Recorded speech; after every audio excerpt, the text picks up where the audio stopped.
एक छोटे से गांव में श्री पटेल नाम का एक चतुर किसान रहता था। उनकी माया नाम की एक युवा बेटी थी जो अपनी बुद्धिमत्ता और त्वरित बुद्धि के लिए जानी जाती थी। श्रीमान माया की क्षमताओं पर विश्वास करते हुए पटेल सहमत हुए। बाजार के दिन उसने माया को गेहूं का एक बैग दिया और कहा, याद रखें माया, यह केवल मात्रा के बारे में नहीं है बल्कि सौदे की गुणवत्ता के बारे में है। हम अपनी बेटियों को एक बैग गेहूं के साथ बाजार भेजेंगे और जो सबसे अच्छा सौदा हासिल करेगा वह विजेता होगा। श्रीमान माया की क्षमताओं पर विश्वास करते हुए पटेल सहमत हुए। बाजार के दिन उसने माया को गेहूं का एक बैग दिया और कहा, याद रखें माया, यह केवल मात्रा के बारे में नहीं है बल्कि सौदे की गुणवत्ता के बारे में है। जैसे ही माया बाजार की ओर जा रही थी, उसकी नजर भूखे कबूतरों के एक समूह पर पड़ी।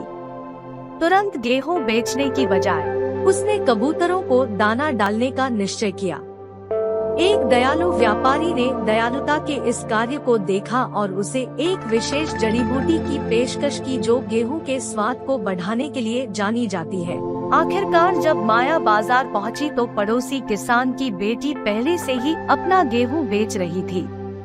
तथापि माया की चतुर रणनीति ने न केवल कबूतरबाजों बल्कि बाजारवासियों का भी ध्यान अपनी ओर आकर्षित किया था। माया ने जड़ी बूटी के फायदों के बारे में बताया और जल्द ही लोग उसका गेहूं ऊंची कीमत पर खरीदने के लिए उत्सुक हो गए।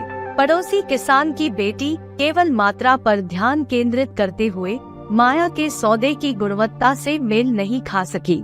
पड़ोसी किसान की बेटी केवल मात्रा पर ध्यान केंद्रित करते हुए माया के सौदे की गुणवत्ता से मेल नहीं खा सकी। अंत में माया के गेहूं के बैग को न केवल बेहतर कीमत मिली बल्कि उसे दयालुता और चतुराई के बारे में एक मूल्यवान सबक भी मिला। कहानी का सार यह है कि कभी-कभी दयालुता और बुद्धिमत्ता मिलकर सर्वोत्तम परिणाम देती है। माया की चतुराई और उसके दयालु कार्यों ने न केवल प्रतियोगिता जीती बल्कि उसे पूरे गांव की प्रशंसा भी मिली।